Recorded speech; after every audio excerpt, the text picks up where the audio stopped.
ever hit record. All right, this here we go. guy, man. All right, Our here we go. producer's the worst. Here we go. Here we go with the intro.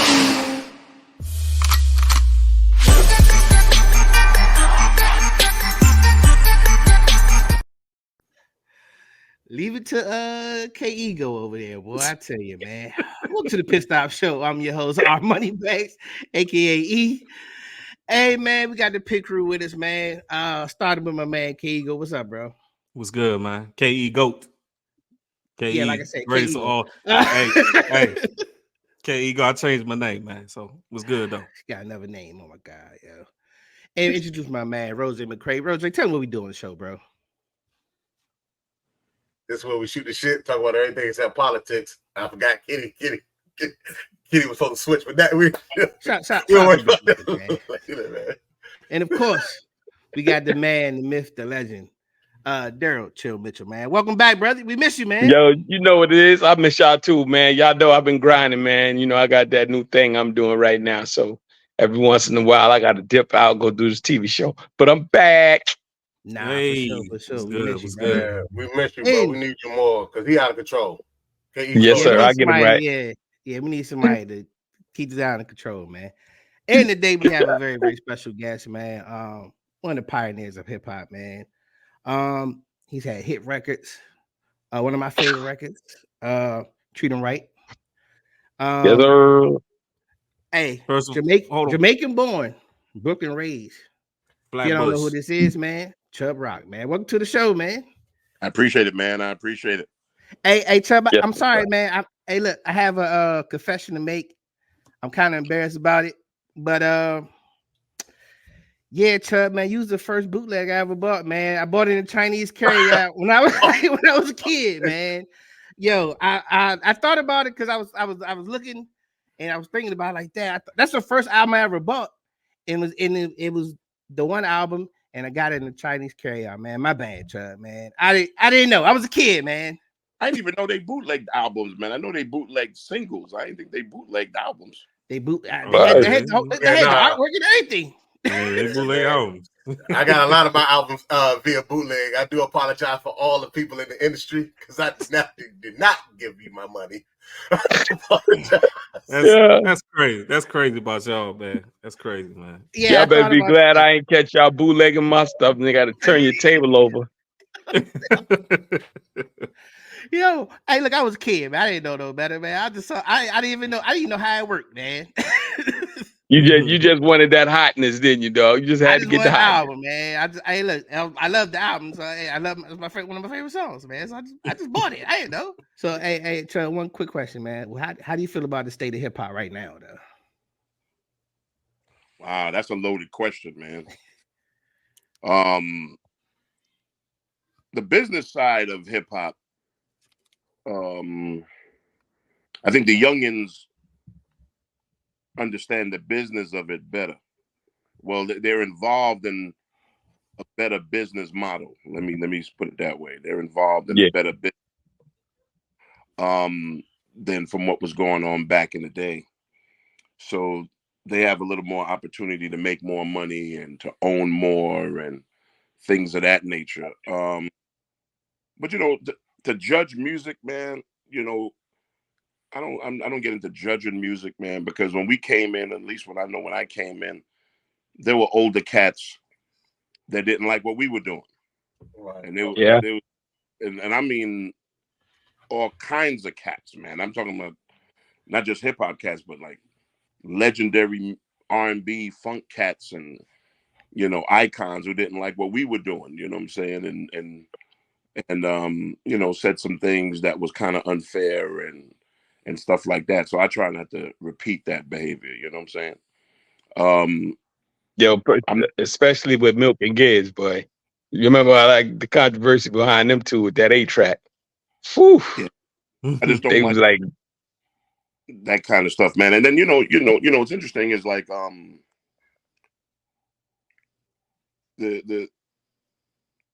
not into rap cats getting killed though, because of music. So obviously that kind of stuff is ridiculous.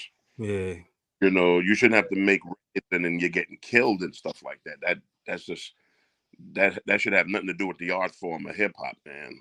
At all.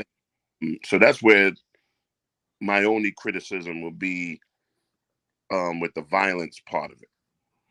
Yeah, I think one thing that hurts about it too, we kind of, I don't know if we accepted it, but we kind of like it's like it is what it is at this point. We probably shouldn't accept it though.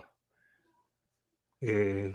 I mean, if you accept it, it's because it mimics what goes on in the streets with just kids. Like hip hop mimics what goes on with kids at the same time, right? So if I'm coming from a time of Public Enemy and X-Clan and Kane and KRS, then you'll see that the kids of that time were into that kind of thing, right? They were into knowledge of self and you know, they were wearing African medallions and you know, it was a different time. People are going to college and HBCUs and this and that. And it was also in hip hop, you know, with Brand Nubians and, you know, all kind of knowledge of Rakim and all this other kind of. So if you fast forward 30 years or whatever, the stuff that you see now in hip hop mimics what's going on with kids now. You know, so if you see things like killings and all this kind of language about ops and all this other kind of stuff, because you see that going on with kids also. Right. Right. Mm. Right. Yeah. D. So how did you and Chill connect, man? I met Chill, if I'm not mistaken, man, I met him on a train. Going to Andre Harrell's first office on Warren Street. Wow. In Brooklyn. Were you in Brooklyn? Were you in the game at the time? Huh? Were you in the rap game at the time, or you were trying to get in, like you were trying to make your way in when you met Chill? I was kind of trying to get in, man. I was kind of working off, Wow. but I was on the train because I live in Brooklyn. I mean, you know, Brooklyn cat. So I was already on the train going somewhere, and then he was on the train. I And believe that. I remember that too, dog. And I can't remember That's why we crazy. were talking, but we kind of started talking about something, and then I was going up to Warren Street to go see Jeff Christie, who was from Brooklyn, but he was kind of helping Heavy. Yes. All of that kind of jazz. And he told me to come up there. And then I seen Chill. And, you know, that's the first time I remember meeting him is on the train. I remember that, dog. We was going to Uptown. Yeah, we were going to Uptown. That's crazy. Yeah, so that's over 40 years, man. That's what I want to say. That's got to be about 40, 50 years ago. Yeah. 80, whatever that was, man. Some young cats just trying to get in the game. Some young cats just trying to break into the game. Yo, but you know the thing is, Chubb, I tell people, man, that was all part of the artistry, man. Yeah. Of the grind. And when you hit that stage, all that we went through, it made it so much. You that's why you gave it the fire. Because all we went through to the process to get there, man. It made it. It's part of the art.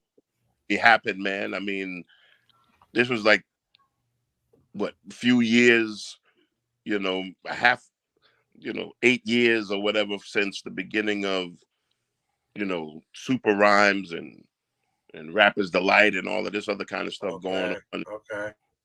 And cats are still wondering if it's really going to do anything and, you know, what's going to happen. Y'all the pioneers. That's right. Y'all the pioneers. Y'all was there at the beginning, at the forefront. There, boy. And that's what you say, the very beginning. You try to figure out if they work out, because most of them cats were on the train coming into the city to either bring a demo to a label or something. I mean, they, you know, most of the cats was running around the city trying to just play stuff, you know.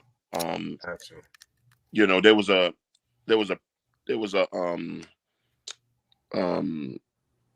printing spot to like press your joints on white label that my mom paid for, man, on like in Long Island City.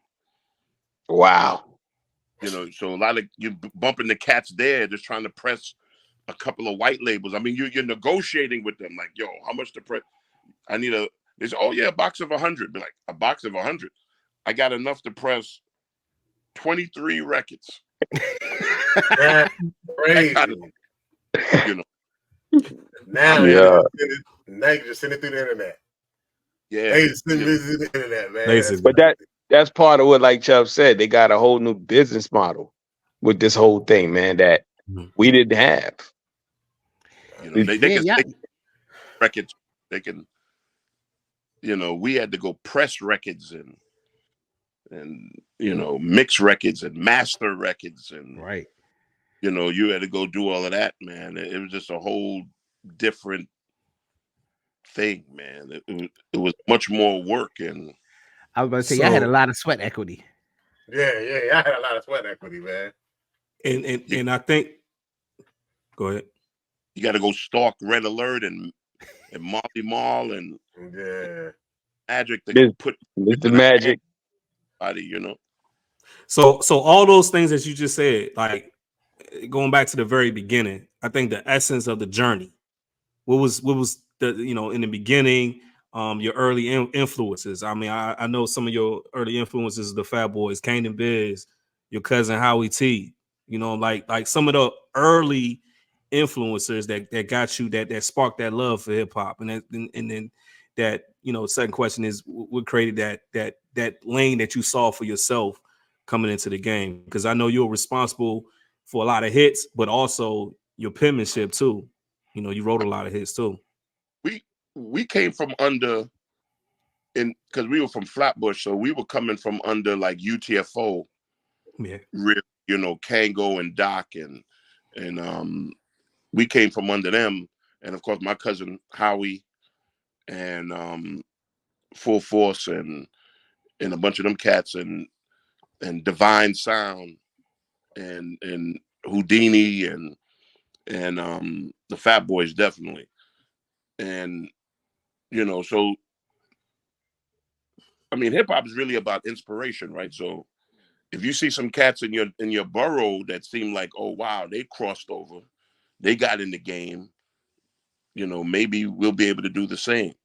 And you know, Fat Boys really took off because they were young cats and they were from Brooklyn, and the same thing, you know, coming from out of not much and making it into that. I mean, and they took it to a different level because they got into movies. Yeah, they got the movies. like that. That and see, we 80s babies, so we remember them from the movie. Fat, you know what I'm saying? The Fat Boys. So yeah, with the fat tongue on the shoes. Yeah. You know what I'm saying? Yeah. They really took it to a new level, and they were on Hot Tracks every week. You know, it was only like a couple of groups on Hot Tracks. It was like Run DMC, Beastie Boys, and them, and Houdini. And so you only seen 4 rap groups on Hot Tracks. You ain't really see much after that. That was it. Yep. And we were just glad that we had a couple of groups from Brooklyn in that mix, right? So Run DMC was like the top. Gotcha. They were like stars. But then, you know, we had 2 in there. We had Houdini and the Fat Boys. And then, of course, here comes UTFO with this Roxanne record that changed the game. And we're like, wow, we got another set of cats from around the way coming in there, you know. So it just kind of, it just felt good, you know, just to see Brooklyn cats slide in there. Because before that, everything was more about the Bronx and stuff like that. And you brought up Roxanne. I know you were involved with the writing process with that album. Like, what was that whole experience like with that album? No, I wasn't part of the writing process of that album. Oh, you wasn't? Okay. No. That album, I was just like, my cousin Howie was involved with that process. Okay. Because Kango and them are older than me. So I was a kid. And all I remember is a good friend of mine named Stan, who gave me my name, was Kango's cousin. And he brought the cassette over and he was like, yo, Rich, listen to this. And I'm like, yo. And he said, "This is my cousin, man." And I said, "Well, wait, your cousin who live in Flatbush?" He was like, "Yeah." It's like, "Oh snap, a bunch of Flatbush cats about to, and then me and Doc was close, and Howie was involved in that because Howie was like the one guy in the neighborhood that had equipment. There wasn't many, and so Kang used to go over there, and they would work on these records and these ideas, and it's my aunt's house, right? So I got carte blanche there. I'm just kind of just in and out all the time. And they came up with this idea where each MC was going to rhyme on a different beat. And Kango programmed, I think, his beat. I think Howie programmed Doc's beat. And then Howie said, "Yo, every time I hear educated rapper in the park rhyming on big beat, he sounds dope. So we're gonna throw big beat in there." And then that's it. Crazy. That's And the dope, record man. was huge. Kango and Howie got back together, and they did these other kids from our neighborhood called Whistle with "You're Only Bugging," Yep. just bugging. So these are all of my big brothers in the game like that. Even though Whistle, like Jazz and Kerry and them, those are like they lived at my house. We kind of grew up Wow. together. We were all students of Howie T, and then special ed is coming in on as 14 years old on a BMX bike with I mean, like he came down to the basement and blew everybody's mind. He was like 14, but again, connected to the family because his family is Jamaican like us, right? So his family and our family grew up together, but he was younger than us, right? He came in at like 14 with this new style of his stuff and just was incredible. So we just had all these incredible people in the neighborhood, man. Most of them Caribbean people, because Kango is Haitian, and I mean, got nothing but Caribbean that neighborhood. So it was more of a Caribbean movement into hip hop, into the hip hop space. I didn't start writing for people until later on with like Finessence and Quince and Real Roxanne and those records much later. Okay. And stuff like that. And then man, a lot of it is a blur actually, man. Yeah. Because you were in it. You was in it. Yeah, you were in it. You was in it, Chubb, bro. let me ask you a question real quick, Chubb, because I hear you talking about, and like you said, with the blur, you're talking about like just the beginning, and we've been asking that question. So when did you fall in love with hip hop? Like, what was it? I mean, I know you've been around and everything like that, but it's got to be that one moment when you said, "Yeah, that's it. That's what I'm doing." Like, what was that one moment? It was like two things, right? So Howie was the local neighborhood DJ, really. His name was Count Disco at the time. And he had his own crew called Short Shot 4. So he had his MCs and he was the DJ and he would battle people in various different places. And they used to do some battles that were really kind of hardcore because what they would bet was not money. They were like, "Yo, I'll battle you for your system." Damn. So if somebody brings, because back in them days, it takes a big van and a bunch of hands to help bring speakers and, on the block to go play in the park, Tilden Park, and all these things. And how we had this thing like, "Yo, I'll battle you for your system. So if the crowd says I'm better than you, you can just walk home and go on the train. I'm taking your whole system." Damn. Yeah. When I seen that on Whitty Lane was the first time I kind of experienced him DJing like that and his MCs having their routines and people yelling and screaming and going crazy and no one has a record. This is just straight just routines. And I'm like, yo, these guys are like superstars here, man, you know. And that just blew my mind. I'm like, nah, man, I gotta do something like this. And then I have a very close friend of mine named Dave Witt. He was like a genius, man. His father had an old reel-to-reel with these built-in mics. I don't know if you ever seen them systems. They almost look like suitcases. Oh yeah. And he had a way of putting good times, basically doing a pause tape, if you guys are old enough to know what that is. Yeah. Do a pause tape of the instrumental of good times on one channel. He was rhyming on the other channel. And it blew my mind. We're in 5th grade. And I'm like, yo, how'd you learn how to do this? You know? So those experiences is what got me hooked into hip hop.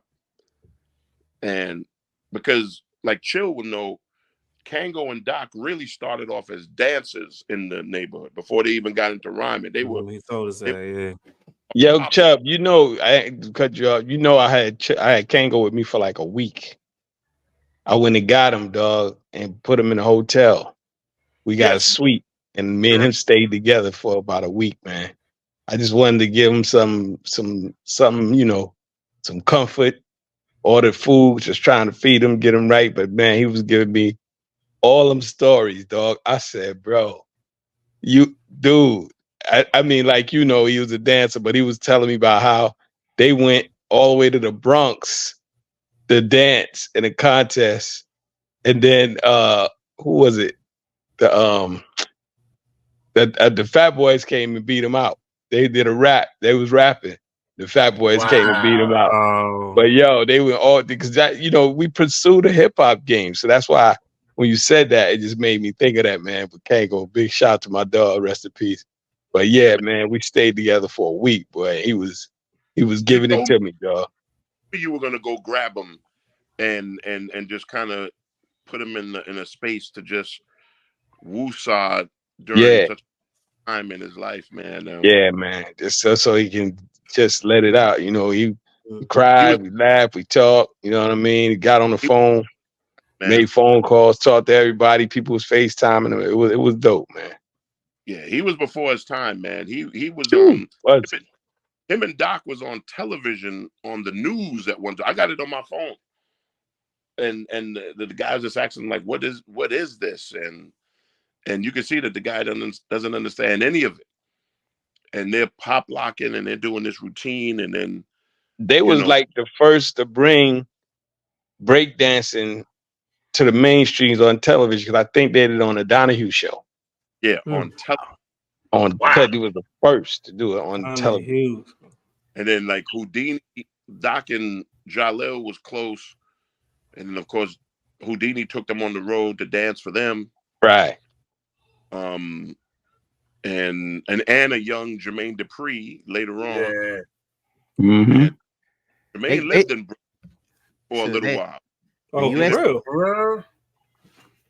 Nah, I was gonna say, man, the U.S. breaking team could have used him, because.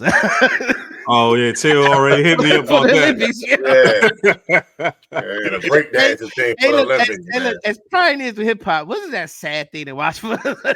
No, but yo, you know what I'm gonna do when they come to LA? I'm gonna have a breakdancing contest right in front of the outside on some cardboard. I'm gonna make up some medals and everything. They're gonna be like, oh, they breaking outside. Yep, we're gonna break right. I'm gonna show y'all what real breaking is. You know the messed up part about it, Chill? So right after that first time, right? That was the first time for breakdance to be in the Olympics. They've taken it out for 2028. Oh yeah. Already. Immediately. It won't even be in 2028. And that's what happened. That's the problem with what goes on in our culture, right? It's like once people start feeling anybody can do it, that's when the problem happens, right? Because if you're going to put something like breakdancing in the Olympics, you got to go to Crazy Legs and them breakdancing. That's what I said, bro. Right. They got to be the judges and everything, dog. And you got to get authentic DJs. I don't know who the DJ was. I was like, yo. And you know me, like boxing, my favorite sport, but I don't understand how you could be a judge of boxing and you never boxed before in your life because you don't know what you're looking at. So that's the same thing with like an analogy for breakdancing. Like what do you? How do you know? How you know you qualified of what you're looking at, and how can you See, judge I that? could have officially been judged because I was a break dancer. Jay, don't say nothing either, dog. Don't say nothing. Because I know you ready to don't shut up. I was a break dancer, bruh. I had serious floor work. They don't say nothing, Jay. Because I knew you was ready to just don't say I ain't say now, Jay, in the wheelchair. I was talking about before. So stupid, bro. I knew you was finna say something. Go ahead, Chubb. Continue, bro. I knew he was great. Pounce on that one, boy. You know, it goes down to, you know, when people disrespect culture and they, oh man, anybody can do this, you know, anybody can do this. You could, you know, blah blah blah. And it's like, man, yeah, you may want to do it, right? Because it mesmerizes your mind, man. But that don't mean you can do it. That part. That's You it, know, bro. you're Yeah, gonna man. the minute you were gonna say, "Oh, we're gonna put breakdancing in the first call should go to Crazy Legs and them cats and be like, yo, Yeah. we need you to people, we need you to judge this thing. We need this thing to be authentic. We need to make sure, you know, Jazzy Jeff or Kid Capri or DJ Cool or Chill Will and DJ Bilal. We need the right DJs playing, and we need it to be boom. And then you Yeah. can say, oh, we had a legitimate breakdancing competition. You know Exactly. what I'm saying? But clearly that's not what they did. And very quickly they took it out. It ain't even going to be part of 2028. So it came and went. It didn't get its good, its fair share in the situation because they disrespected the culture. But it Like happens you because said, like So, you said. it happens.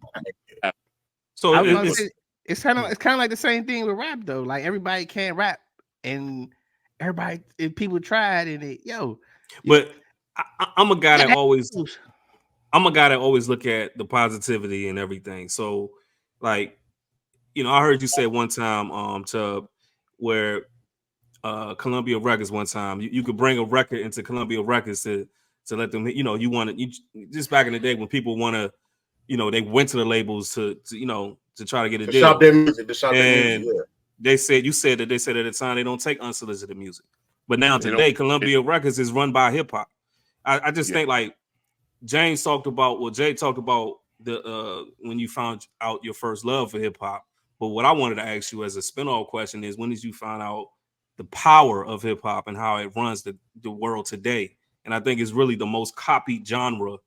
And when I say genre, I'm saying music. I'm talking culture, the way we dress, talk, all that. It's the most copied I genre mean, ever created, I think, to me. I You know what I'm mean, saying? you know, when you're around the States, you're expected, right? Because it started to kick off, but it really didn't. It really didn't hit me until a friend of mine that was from the block um, went into the military, and he was stationed in Japan. He was in Japan, and he goes in there with, I guess, some of the other soldiers or whatever to bug out or whatever, because a hip hop show had came there. And if I'm not mistaken, I think he said it was Third Base. It might have been Third Base. It might have been Searching and was in there. But like these guys was playing, you know, music or whatever, and they played Treat 'em, and he seen these Japanese guys singing every word, right, of the song, and then he seen some doing it at a karaoke spot in Japan. So he would hit me and say, "Yo, man, the record is big over here," and he was telling me that these guys know all the words, and I'm like, in Japan, it was like, "Yo, man, I'm telling you, man, I'm in this club and this is going on and this is going on," and they got a karaoke joint to it. And I'm so is he rhyming in American? He said, no, he's rhyming in Japanese. And I'm That's like, crazy. and I'm like, for the song, he said, yo, Rich, man, I'm trying to tell you, man. I'm in there and I'm telling cats, yo, this is my boy. We grew up together. And that's when you start to realize, wait a second. Okay, this thing is real. Right? It's going over these waters here. And like people are in love with this thing. And not to say anything else, but when you go to Europe or Japan or Brazil, it's bigger than America. Like those records are bigger there than here. You know, when I started seeing Public Enemy go to Russia, Wow. Yeah, and I'm like, it's different. yeah, Man. Yeah, Russia. Yeah, doing music like that. yeah, and this is in the '90s when Chuck and them is going to Russia, you know, and stuff like that. They're headlining over big rock groups and all of this other like. Wow, Yeah, this is serious stuff here. You that's know, when you start to notice it.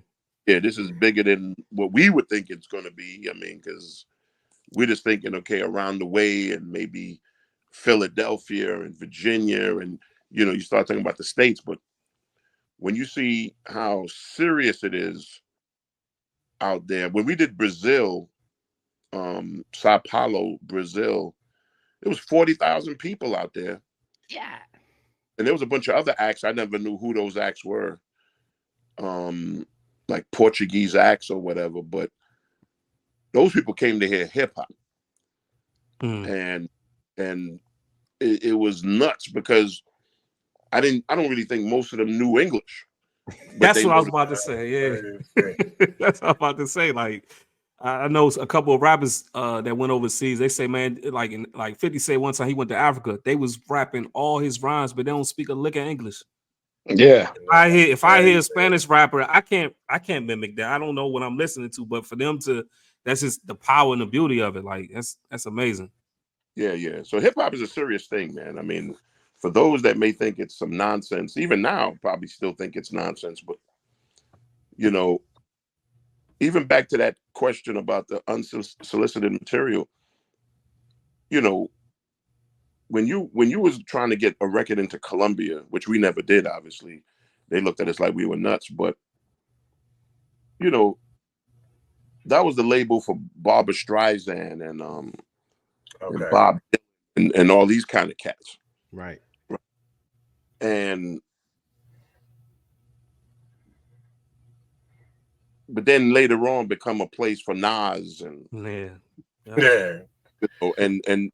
Cameron and all this other kind of stuff, you know, because hip hop had a different business thing. Like it may cost Columbia $10 million to make that Barbra Streisand album, and she's only going to make one every 10 years. You know, she's going to make one every 10 years, maybe one every 12 years. But Nas will make an album every year. Ice Cube will make an album every year. DMX made 2 albums in the same year. Yeah. Number one, too. Right. So the business model was different, and these albums were cheaper to make and sold more records. Which gets me to you, man. You had 3 hits on in Billboard at one time in 1 year. Dude, Yeah, how did that feel? You know, it was a bigger accomplishment when people told me about it, mainly because we were on an independent label. If you're on Def Jam and you do that, it's not really a big deal. I mean, Def Jam is a because big of the machine, because right. of the machine behind you. Right, but if you get that and you're on an independent label, then you're like, okay, these records must have really meant something, because it's like, yo, Select Records, the independent label. We weren't distributed through no major label. We were distributed through an independent record distributor. Wow. You know, so when those records did well, like myself or Kid and Play, UTFO, Whistle, True Mathematics, the first MOP album, Hard Bottom Hardcore, that was all on that same. Right. So that was we didn't have the bells and whistles of like say what like you said, Def Jam, or if you were on one of those major labels, man. We were on an independent label, so we had to grind just a little bit more, being independent. So when that happened with that album, I know most people was like, how the hell this happened? Yeah. And I'm like, B, I don't know how it happened. All I can tell you is God and people liked the record, and we were on the road real hard with that record. We were on the road real hard with that record. But when it's good, man, the people, if it's good, it's good. And also, there's a lot of good records, man, that don't get the shine they're supposed to get. There's a lot of don't get that shine. You know what I'm saying? Because you never know what it was. Shoot, the Groovy Chill album was a dope album. Yeah, it was all right. It was all right. Nah, that was a dope album. The issue was Pharrell didn't understand how to push a rap record yet. Right. You know what I'm saying? Yeah. How to do that yet. Yeah. So that's crazy that you say I that. tell people all the time, man, there's a lot of different facets that come into play when you come to making a hit record, man. It don't have to be material. Because I mean, it's a number of things that it gotta line up. Yeah. And some things Uptown didn't line up. You guys are talking about Treat 'Em Right. Treat 'Em Right was the third album. I know, I saw that. I heard that. Yeah. We couldn't get arrested on that first album. Like we couldn't get arrested for that first album. Like at no point at all. You know what I'm saying? It was a frustrating thing, man, because so me and Howie had this thing, like at the time, and Chill will tell you about this. At the time when we was doing that first album, everybody and their mother was sampling James Brown. Okay. Right? Big records too. At the time, Super Lover C and Casanova Rudd was like on fire. Yeah. Right? They had the big records, Do to James, Girls I Got Locked. There was, Marley was hitting every James Brown break ever. Raffic, you know what I'm saying? So like all of these big records with James Brown loops. So me and Howie was on this tip like, man, we ain't gonna sample no James Brown. We ain't sampling no records. We're gonna play music on this album. We're gonna play music. Play the bass line, 808s all day. Turned around, we did that trying to be against the grain and couldn't get arrested. Oh man. Damn. No looks. No, none whatsoever. I mean, the one record took off in Ohio. DJ Innovator took off in Ohio, and Oklahoma, and Nebraska, places I never even been at the time. never thought I'd visit anyway, and we ended up opening for Eazy-E. Wow. So I never heard of these cats. I still got the stats. That's crazy. You open for Eazy-E. I'm like, who are these cats? Right? And Ohio, we're in Ohio, and it might be 4,000 seats. And I'm opening, and then there's them, and I'm like, so who else is on the show? No, just you and Eazy. Oh shit! I'm like, I know I don't have no hit record here. No, that DJ record is big here. I know 4,000 people ain't coming in to hear that one record. He said, oh man, he's huge here. I'm like, word? That's crazy. So we go do the show, and he gets on, man, and I mean, these people are losing. It's like Michael Jackson's on stage, man. That song is this big record, man. Him, Cube, my boy MC Ren, Big shout out to MC Ren. Mm-hmm. DJ Yella and Mhm. Dre, they're killing it. And I'm like, yo, I never even heard this record. Wow. There's no internet back then, man. You don't know. When Yeah. I get back to Brooklyn and I'm telling cats, I'm like, yo, there's these cats from LA. These guys got the record of life out there. And then there's like these, regular Brooklyn cats is like, Rich, we don't know what the hell you're talking about. I never heard of these cats a day in my life. What was the Hey, record? was that straight out of Compton? No, this is Easy. Easy does it. Easy does Easy it. does Easy it. does it. That's Yeah, that that's solo. crazy. Yeah. Yeah, that's Easy. crazy. The big record on that album, We want easy. was his song. Easy. Yeah, we want easy. Tell me who you came to Oh, see. yeah. Dun, Oh, dun. yeah. Tell me Yeah, I who know you what he's came talking about. to see. Easy. That record huge, man. And we went to Oklahoma but hey, think about it. We're going to Oklahoma and these spots, but Brooklyn didn't know who it was, man. So I get what you're talking about. so that album didn't do anything. So I get frustrated one night, and my mom is like, yo, don't complain, fix it. And I'm like, I'm gonna go in the basement. I ain't leaving the basement till I find something. Yep. So I did what we said. Me and Howie said we weren't gonna do, right? So I'm in the basement at my mom's crib, and I found this James Brown loop, Hot Pants, and so I started looping it, and I'm like, yo, I like this thing, man.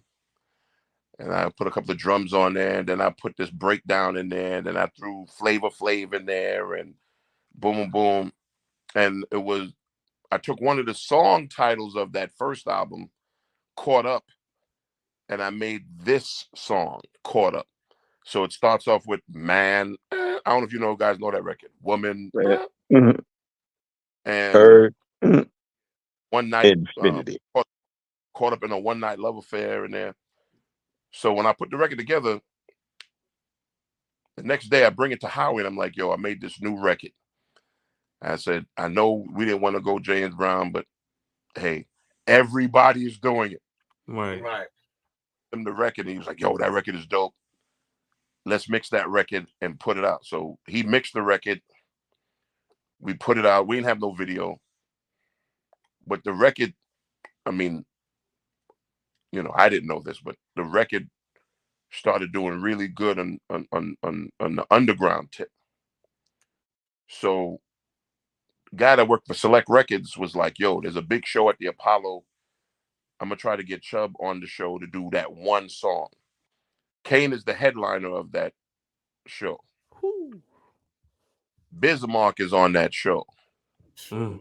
Right? And all these serious people on that show. So I'm there, the place is rammed, and I'm sitting there going, man, no one's gonna know me on this. I don't got no video, and Kane and them and Biz and them got videos, and I got this record. So Kane hears me talking to Greg Riles, and he comes up to me. I never forget this, man. And he's wearing a yellow suit. And he comes up to me. I always tease him about that. And he comes up to me and he says, yo, I'm listening to your voice, man. You sound like that Chubb Rock kid. And I'm like, yeah. And he said, yo, man, I love the first album. Da da da da. And I'm sitting there going, there's no one in the world you love the album, man. It must be you and my mom that love that album. And he's like, what are you oh, you don't believe me? You don't believe me? So he calls Mr. C over. Rest in peace, Mr. C. Rest in peace. And he says, Mr. C, what album don't you want to hear no more? He said, man, I already know what album. I don't want to hear that Chubb Rock nigga album ever again. This is him right here. And he says, yo, man, that's all he played was that album of yours, man. I know all the lyrics. And I'm like, wow. And then he calls Biz over. And he says, yo, Biz, this is the Chubb Rock kid. So Biz is like, oh, your butt. you're about to kill it tonight. And I'm like, what the hell are you talking about? Kill it here at the Apollo where they boo people? And like, he said, you're not in the streets, man. You're still too young. You know, because Business is older than me. Like, you too young, man. You don't know what's going on in the streets, man. This record is huge. And I'm like, man, you're bugging, man. So we go out there, the record hits, the crowd went nuts. Ernie Penacoli, that chill downloads, photographer, took the picture of that show and made it my next singles cover of the Bad Chubb. So if you look at the cover of your Bad, and I'm wearing that was the performance on the Apollo. At the Apollo when I did Caught Up. Yeah.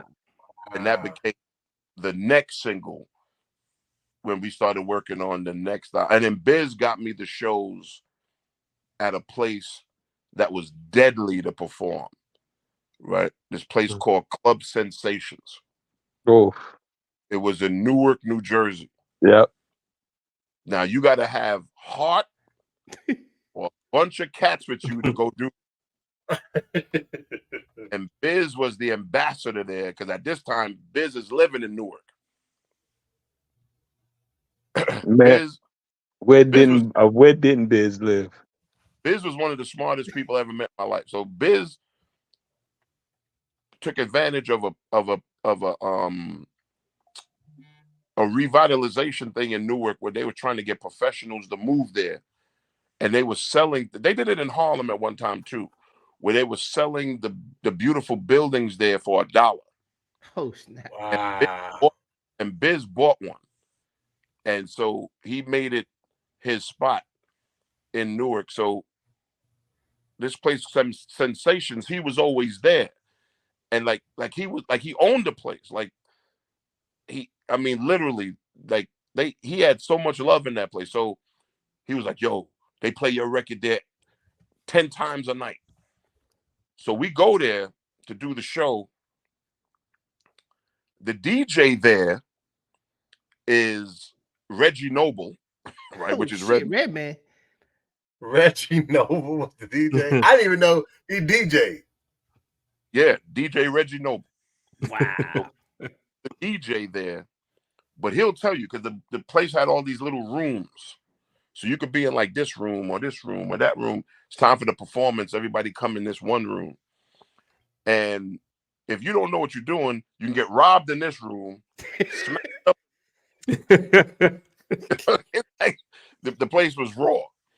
And we did that place maybe 6-7 times, man, because of Biz, because the place was just, the man that owned it was mad cool. Biz was the ambassador there. That's when I knew the record was big, because they just kept bringing us back. Bringing us. And there was cats that never made it out of there. Like, you know, there were some rap groups that went there that never made it out of there.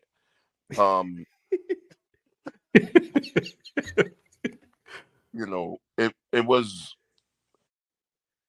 that was a good time of hip hop, man, because, you know, like, again, we didn't have no video, but the record gets all over. It gets to Philly, it gets to DC, and then they gave us another album, and then we did the And When There Is album, which had your Bad Chubbs in our first video, and then we get to the Treat 'Em Right album. So it was a journey to get to all of that. So this was the one at the Apollo? No. See, okay. That's the actual album, And the Winner Is. Okay. The Apollo is the Your Bad Chubb single. Okay. I got you. That album right there was basically us dissing the Grammys because we weren't getting we didn't have a category for the Grammys at that point. Oh, that's right. I did hear that John didn't have it. It wasn't nothing it wasn't like a rap genre on the Grammy, so y'all couldn't get awards for stuff that y'all was doing, but people loved y'all music. Y'all music was everywhere. Right. So even if Run DMC sold 2-3 million, there was nothing to get, you know. Wow. To get. So that's crazy. So that's how that Did you ever feel like your work was in vain because of that? Not being able to, get. I mean, because at the time, I guess the Grammys was the, the top of the top. You know what I'm saying, the creme de la creme. So was it one of those situations where you felt like sometimes the stuff was in vain because it wasn't getting noticed the way y'all want to notice, or you like, listen, we don't really care because we know what it is. It's us. This is ours. Like, I think scared, man, because if you went on that billboard and you seen an R&B record that you are doing better than, and you're beating on the chart or whatever, mm-hmm. but you're not even invited to that award show, Okay. and they're winning awards, which which is great. They're winning awards for their genre or whatever, but you had all these great groups that are selling great records and not even being recognized at all for the fact that they're selling these great records and doing well, and you kind of feel like, oh snap, that ain't fair, because even when Will won, you think about the guys that came before that did just as good too, like again Run DMC I'm or gonna say, yeah, Houdini, Run DMC.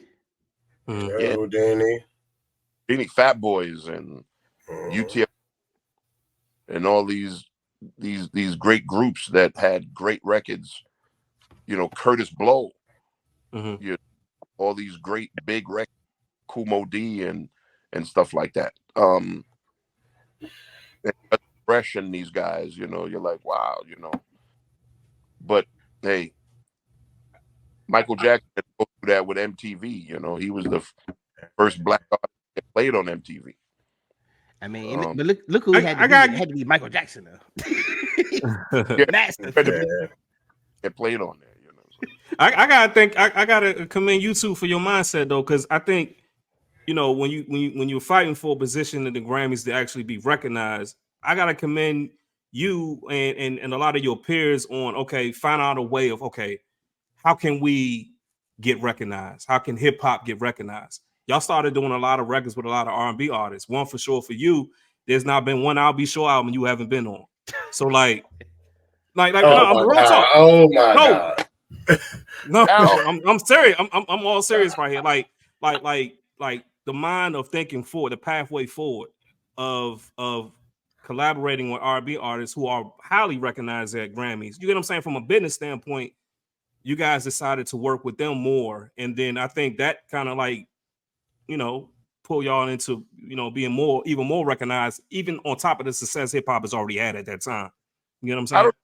I don't know about anybody else's reasoning for it, but for me, it was Al who reached out to me, because Al, you have a guy that's the same age.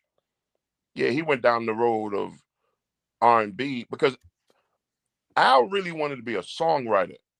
Okay. I don't think he even wanted to be an artist.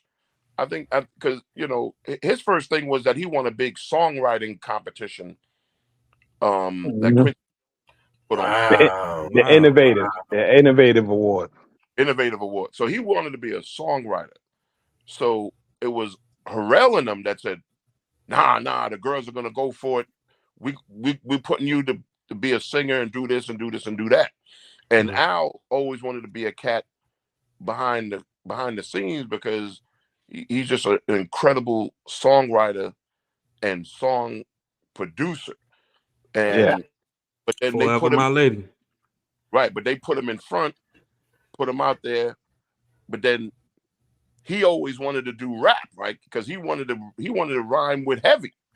He wanted to rhyme with Heavy, so because they're from the same place. So but then again, they said, nah, we putting you to sing and all that, But then he was a fan of mine. He was a fan of Slick Rick and stuff like that. So he called me one day and was like, yo, come to the studio. We need to do this. And then he called me when Quincy gave him the Tevin Campbell project and Boy in the Hood soundtrack joint. And he said, yo, Chubb, let's do this. And So we ended up doing the Tevin Campbell joint, and then we was in the studio working, and Al was working on his album, and he wrote this record for Kim Porter, rest in peace, his girlfriend at the time, you know, Forever My Lady. So he wrote the song, and I was like, yo, it's a dope record, man. And then Casey, he had Casey and them come in to do the mock vocals, and they killed it so strong that he was like, he went back into songwriting mode. He said, no. Let them take this record. No. Because no one's going to be able to sing this record like them. You know, when Cats was like, yo, Al, you know, you're going to catch a hit record with this record. Mhm. He was like, oh, not the way these guys are singing this record. Wow. Hey, that's good. Oh, It's good that he had the ego. the ego didn't get in the way. And the ego didn't get in the way, because if I got a hit record, I ain't giving it none of y'all. We know you're not. We know you're not. So he gave a bunch of records, man. He gave records to Jodeci, gave records to Faith Evans. You know what I'm saying? In fact, the first time I ever heard of Faith Evans was through Al. Mm. Al had her first, you know. So he just, again, Al would have been happy. I mean, Al would have been happy just being in the studio writing for singers. Wow, That's dope. I think that was more his dream, was to sit in a studio behind a keyboard and a pad and pen and write R&B records for people. You know what I'm saying? That was always his thing. Hey, Chubb, you just made my man K Ego's day, man. He loves Albie Shore, man. He's like, Albie Albie Shore Shore's is his dope, dope, man. bro. That's a I'm dope. sure it's dope. Yeah, I gotta get Albie on here next, bro. Yeah. Nah. Chill can get him on there in a second. Yeah. I'm gonna make it happen. But what? Hey, But let me tell you how special Albie Shore is, though. Real quick, we all know Michael Jackson, who Michael Jackson is, right? And he had that album called Thriller, and he had a song called "Lady in My Life." Yeah, Albie redid that song and did that song justice. What person you know will put that a single of a Michael Jackson on an album and kill it? He ain't halfway. He killed it, man. Like, yeah, man. Albie, he a goat, man. Hey, man. Listen, Albie's great, man. We gonna definitely give him his flowers, but you know, you fan out though. You fan out. Y'all don't understand how intertwined me and Chubb more intertwined with my label than I was. By that time, Chill became TV star. Yeah. You know what I'm saying? You just kind of knew, oh, okay, he has something different. You know, you kind of just knew it from the beginning, man. But he, between Chill and Cube, they're the ones that took hip hop down that road. Wow.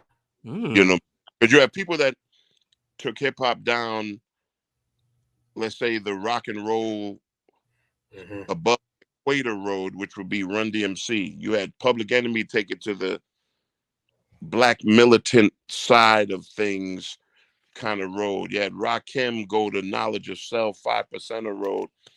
But to take it to the alternative entertainment side of it, of movies and acting and all of that, then that would be Chill. They're the ones that took it road. And then, of course, you had Latifah come down that road, and later Common go down that road or whatever. But it really LL Cool J. Yeah. LL Cool J. But like with Chill and Cube, they took it down this legitimate road. Like, not just, hip hop movie road. No, legitimate road. Yeah. You know, of the craft of acting. You know what I'm saying? I'm with Chill. Give him his flowers, man. That's what I'm talking about. Your flowers. Show your pioneer. Chill, you're a pioneer. Let's go, man. You know what I'm saying? You're really a pioneer, man. Like, to hear that, and you hear that from a legend as well. I mean, I always knew how brilliant he was on the acting tip anyway, because my boy and I'm a fan of everything he's ever done. But let me tell you, when I knew, I said, "Yo, my boy really made it with this thing, man." I'm at the radio station in Atlanta, and I'm filling in for a couple of days. Sideman Baby, rest in peace. And Chill hits me and says, "Yo, where are you?" I'm like, "Yo, I'm at the station, man. Yo, I'm coming through there. Yo, come through." So me and Chill on the radio, and we're bugging out. We're talking, boom, boom, boom, boom. Like, man, I'm gonna call Denzel Washington. so, so I'm sitting there thinking, I know you're a big time. I know you're. I know you're big time. Let's not overdo it now.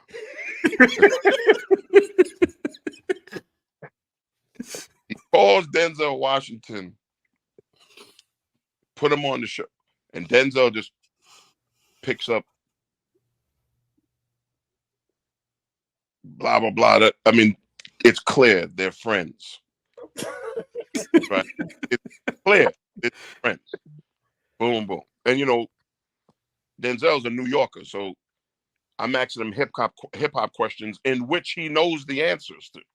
Oh, that's even dope, right? Because he's a New Yorker, right? Yeah.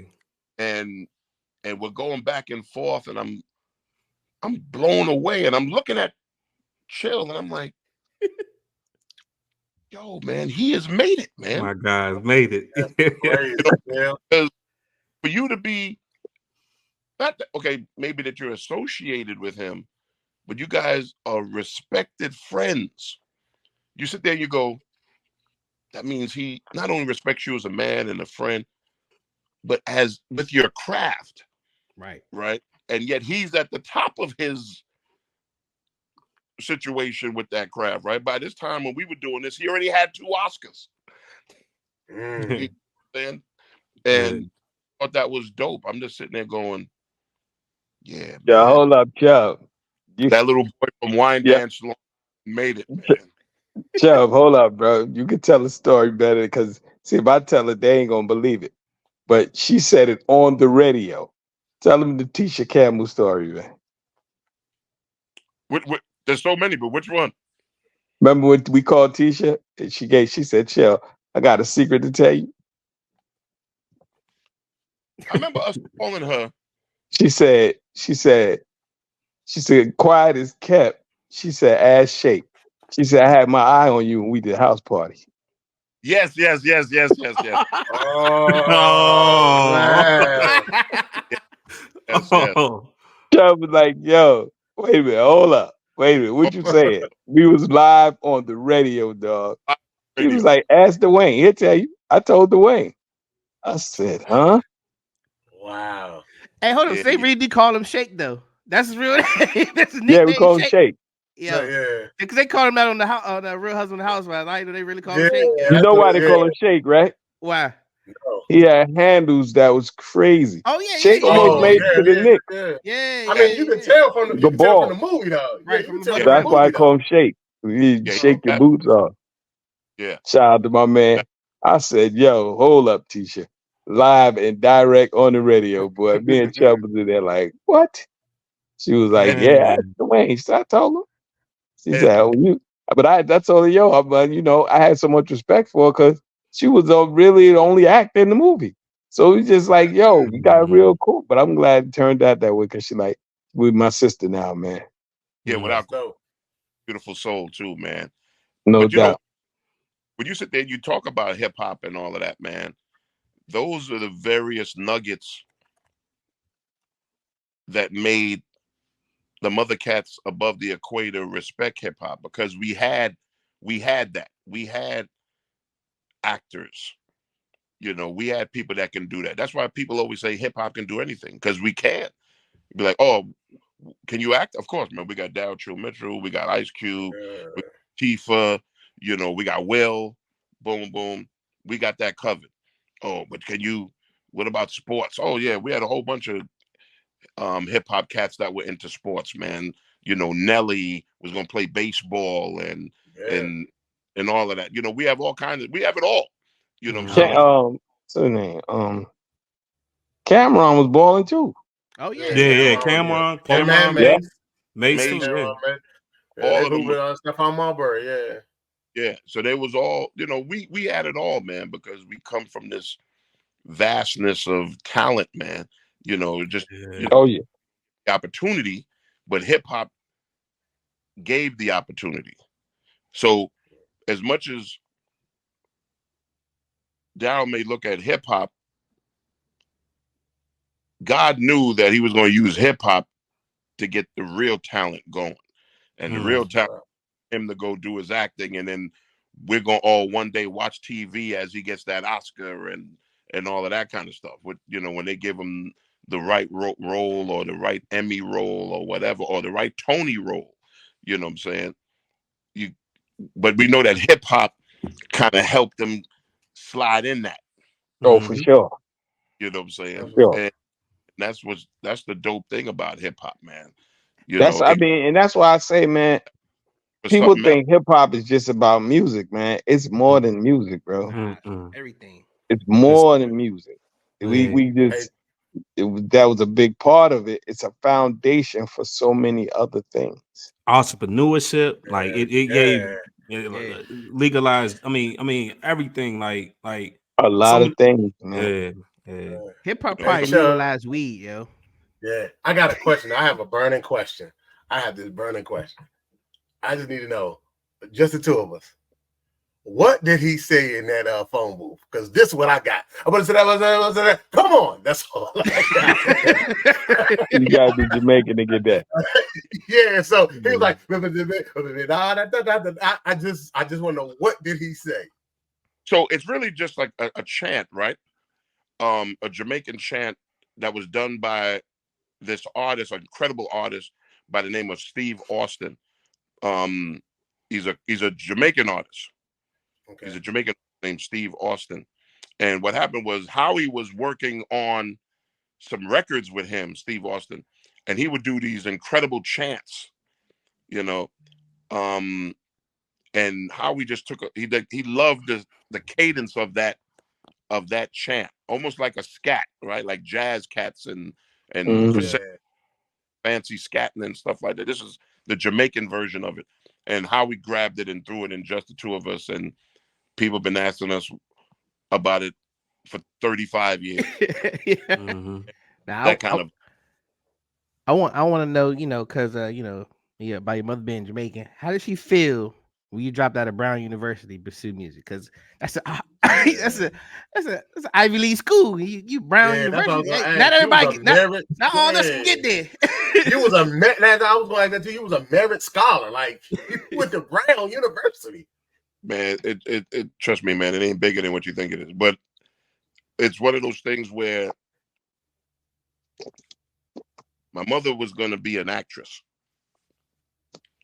and she had an opportunity when she was young. But then I was born. She never took the opportunity. And she always said she didn't have any regrets about any of that stuff. But when I had an opportunity to do some music, she didn't want me to have any regrets. So when I to her and I said, hey, Howie's doing this kind of music, and I think I'm good at it, and stuff like that, she was like, I don't want you to have any regrets. You could always go back to school if it don't work out, and you could try it and see what happens. And because it was a bunch of us, it wasn't just me. I mean, Hot Dog was in school at the time, Rob was in school at the time, almost my whole crew was in school at the time. So when we went to go do Soul Train, and if for anybody that did Soul Train with Don Cornelius, Good old The days. OG. Good old they days. they filmed multiple shows in one day. Okay. Right? So you're just waiting on a line really to go do your part, right? But there's multiple days being shot in a day. So we're there waiting, but we got to get back, right? Because everybody got to go to school. but Don Cornelius don't really like hip hop, right? So we really don't want to disturb him. Like, okay, we're just lucky that we're here, right? I can't remember the name of the lady. He had a producer there, like an Asian lady, who really got us on the show. And I can't remember her name at the moment. Me neither, dog. I didn't want to rattle any feathers, but I was like, yo, if we can't get on soon, we got to get up out of here and get to the airport or whatever, because we can be in a lot of problems. So we go to him and we're like, sir, we're not trying to move anything along, but if there's any way that we can get on next, I think Chucky Booker was on at, like, I think Chucky Booker was about to go on, and we was actually, can we go on before him? Because we got to go catch a flight. So he's like, these rap guys, man. And so we're like, no, sir, we don't mean any disrespect, but we all got to get back to school. And he was like, school? What the hell are you talking about? He's like, we got to get back to school. And he didn't believe us. He was like, y'all in school? And we had to show him IDs. Like, yo, show him the situation, please. Oh, you guys got to go to school. He's like, yes, sir. No, don't worry about it. We're going to do it right now. So he brings us on. We do the joint. He gets this car to take us back. And because he even says it on our episode. He's like, these are my school guys, man. They, blah, blah, blah. And, they got to go back. And I think he asked us about how do we juggle school and this or whatever. And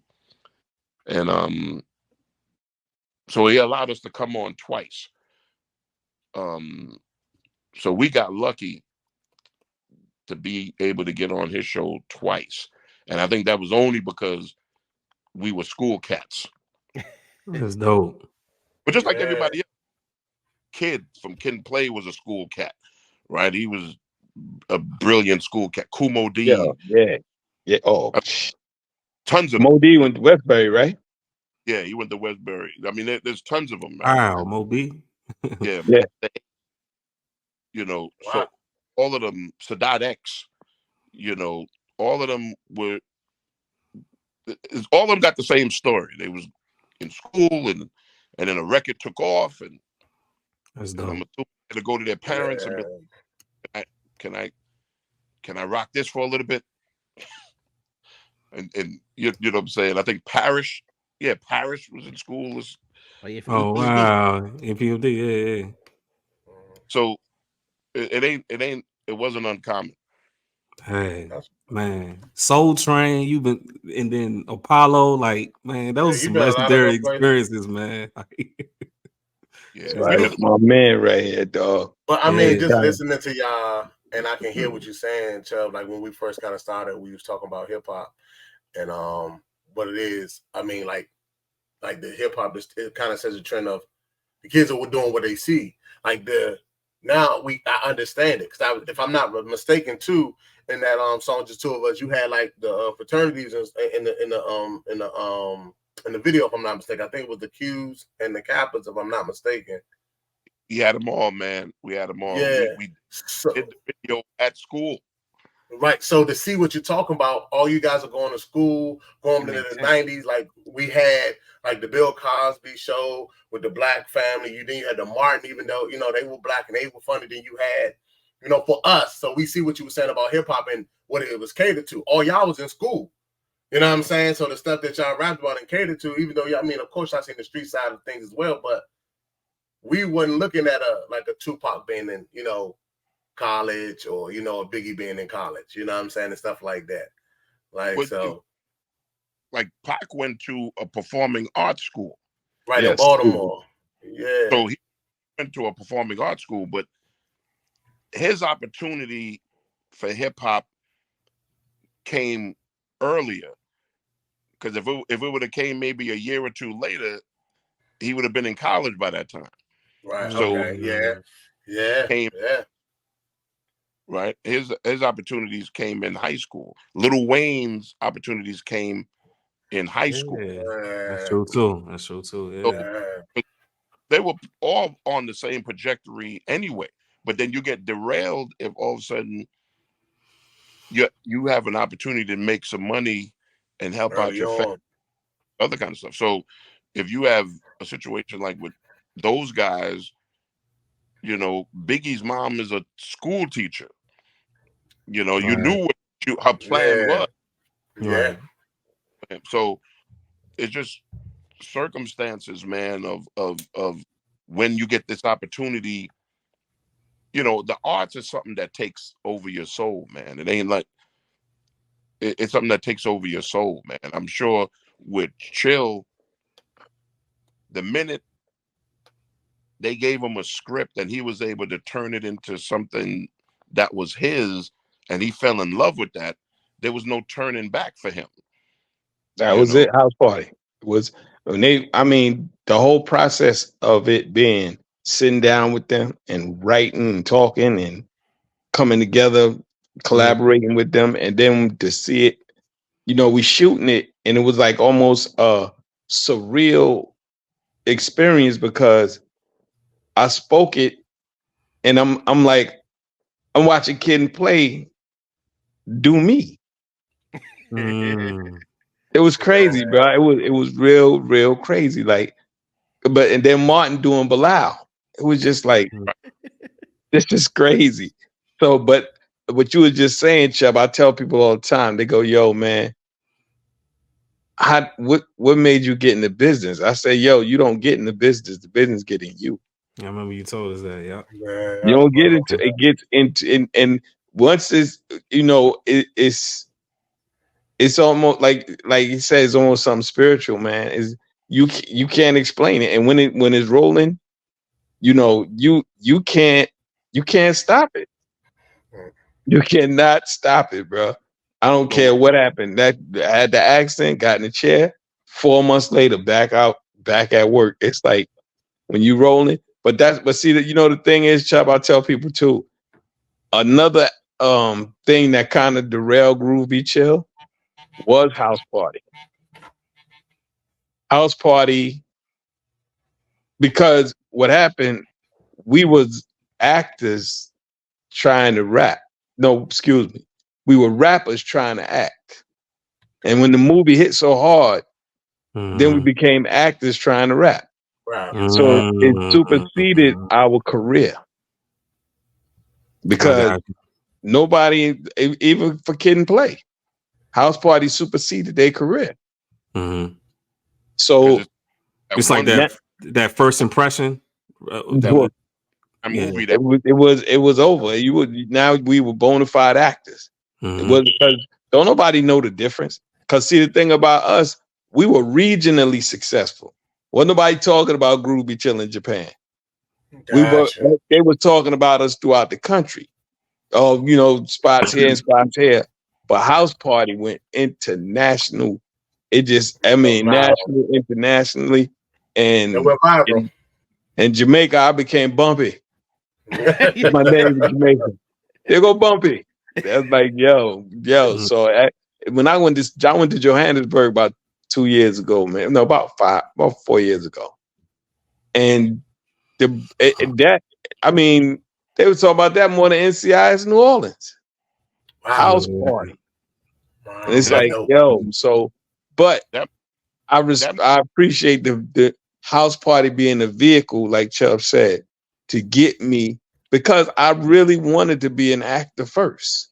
The rapping happened, but I wanted to be an actor. I knew but that hip hop got me there. It got me to that point. It got me. That's why I say all the time, Uptown wasn't just a record label. It was an entertainment conglomerate. Andre just didn't call it that. Because if you look at all the artists, they went on to do so many different things. Even Mary J. and Al B. Shaw and myself and, Heavy D went on and was doing, that acting. We was doing it in Al doing radio. And, Chubb was on Uptown for a week. You know, what was crazy was Harrell was trying to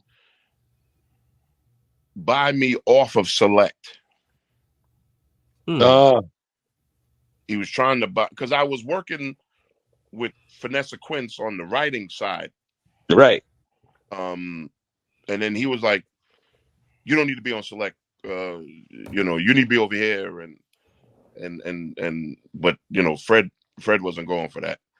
But Harrell always still allowed me to work with various acts, and then we were gonna put Lady of Rage over there.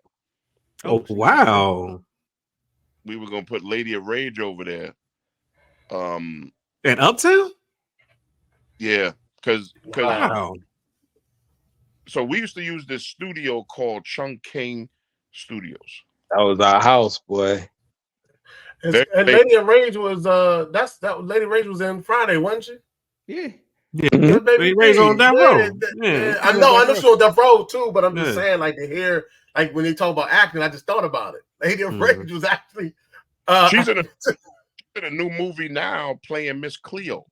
Yeah, she was on Steve Harvey show too. Yeah, no, I'm just saying, just thinking about what they were saying about acting and how it's like, like just wow, like just it's just crazy. So we was working at Chung King Studios, working on Steve Ett. with oh my God, Steve Ett. He was brilliant. Was he? He was the engineer for all these records, and so they had me writing for Vanessa Quince Uptown, and St. Quince was like, "Yo, Chubb, there's this guy that I went to school with. He's trying to get his little production thing going, and is there any way you could maybe see if he has any beats that you like or whatever?" And I'm like, "Cool." So they were from Brooklyn, so I went over there. They was on Rob's block on Lincoln Road. I met my man Frank Nitty and Poke and Tone, and is that Trackmasters? the Trackmasters, but they they didn't produce one record yet. So I went over there. We worked on some stuff with Vanessa Quince, and went to Harrell, and Harrell said, "Chubb, just write the whole album, and you can get whoever you want to produce records." And I said, "Well, let me just use these cats because they live in Brooklyn with me. I live in Brooklyn." So we was working on the Vanessa Quince album at Chung King, and every day when I walked in there's this girl writing lyrics at the reception desk, and I'm like, "What are you doing? Every time I come here, you're writing." "Oh, I'm writing lyrics." I said, "You got lyrics?" I was like, "Come in this room over here." So it was Rage. Wow. Back then, her name was Rockin' Robin. Rockin' Robin. Because her name is. And she came and she dropped a rhyme in there, and I was like, "Yo, we're putting you on this album." So we put on the Vanessa Quince album, and then I put her on the Treat 'Em Right album.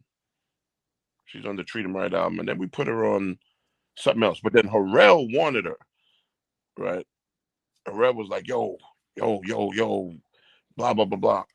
So then there was this big show that was happening at this club called 1018. And she came, she was going to perform with Nikki D and me, and I think Dr. Dre was in the audience, and then he stepped, and then she called me, "What should I do?" Blah, blah, blah, blah. And I'm like, "This Dre cat don't lose."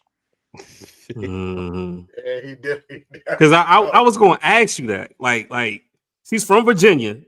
She's working in New York with y'all. I'm like, how did the whole Death Row situation happen? Yeah, I think it's by that time, Dre was the Chronic was out around that time, wasn't it?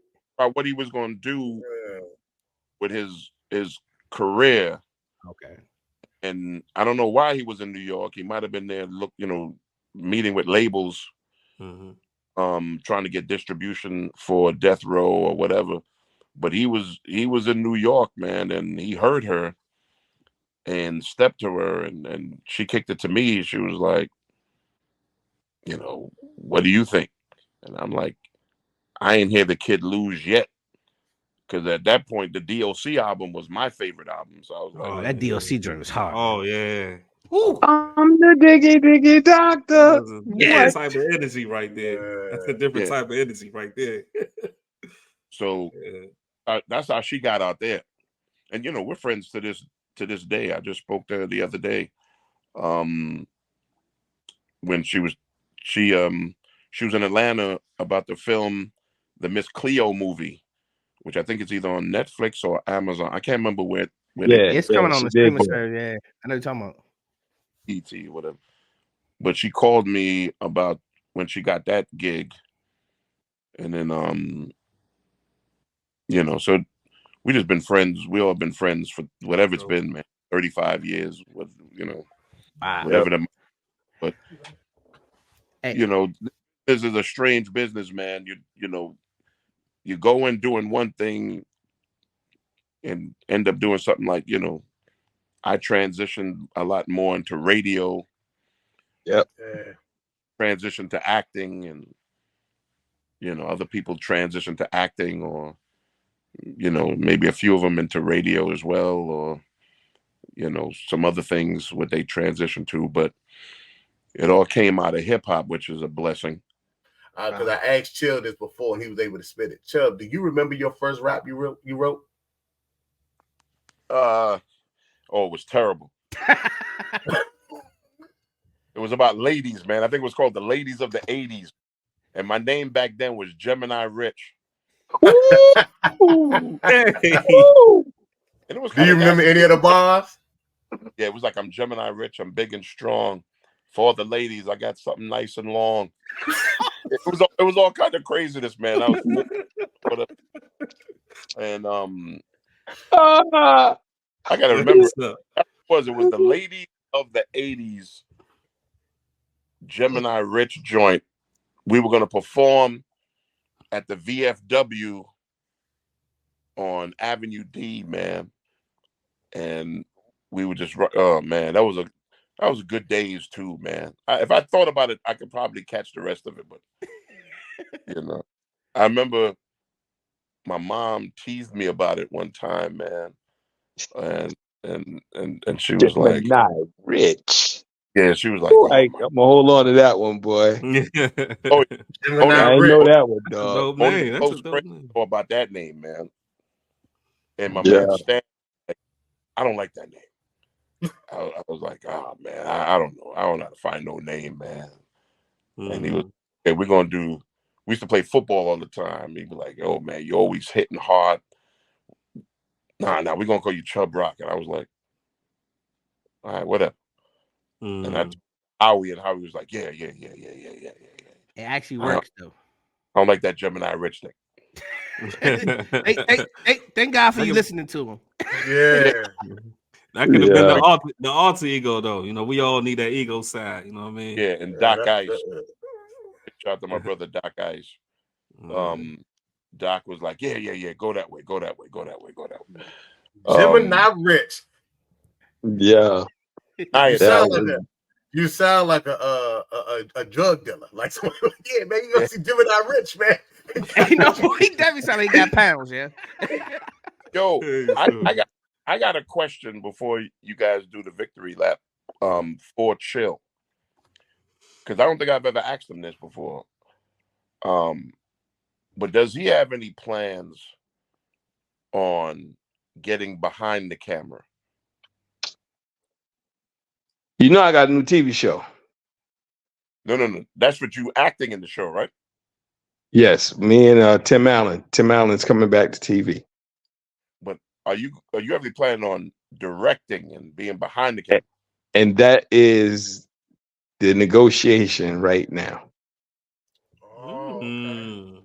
They are negotiating, talking with them as far as getting me to direct an episode. so I could start on it, because that's my goal, bro. And I'm talking to the banks now about getting financing so I can produce and direct my own projects. And we're gonna get that. So there Gemini might Rich. be a movie I might be writing called Gemini Rich. Gemini Rich, baby. Let me play Gemini Rich. But nah, real talk, yeah, man. I mean, after all this time, man, yo, like quiet as kept, when we was doing the pilot for the show, we have the girl Kat Dennings, and we got this other kid on there, young, she got 2 kids.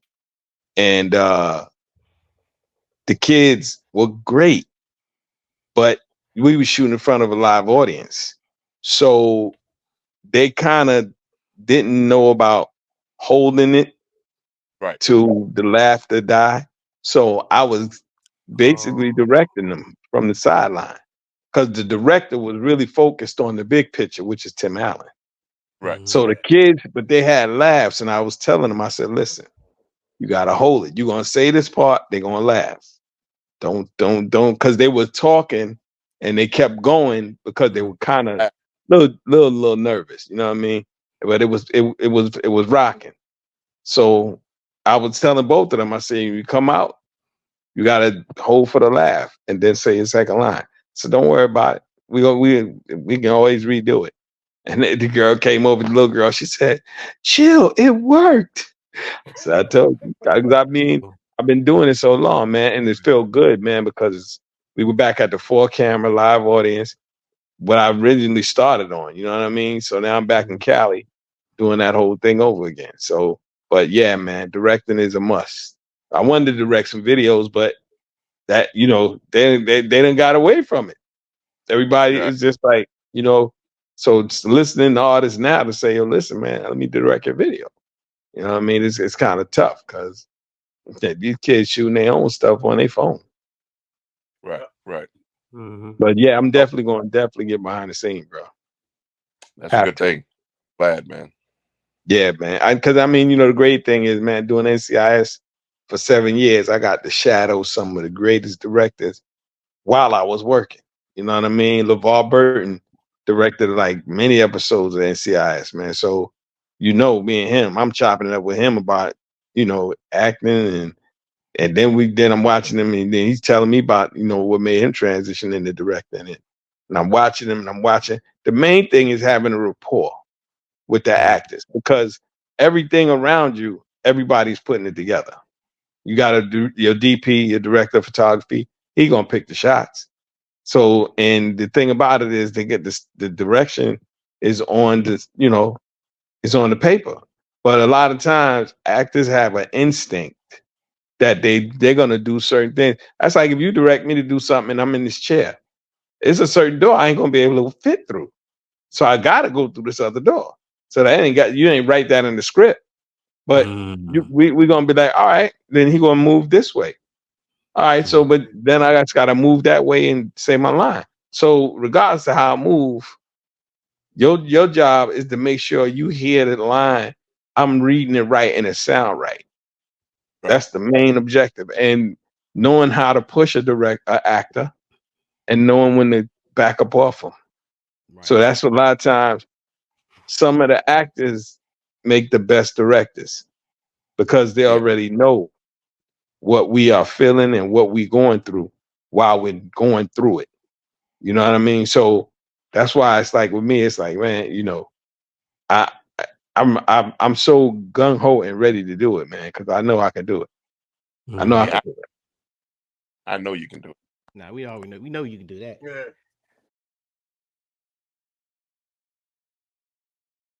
Facts. But yeah, man. brother. Hey, Chubb, man, we appreciate you, man. Thank you for coming through, man. Yeah, man. Hey, before we get out of here, we got to give you the victory lab, man. The victory lab is where it's inspiration, lead the people with a little gem, a nugget to go home with. For me to give you a nugget. Yeah. Well, to my young people,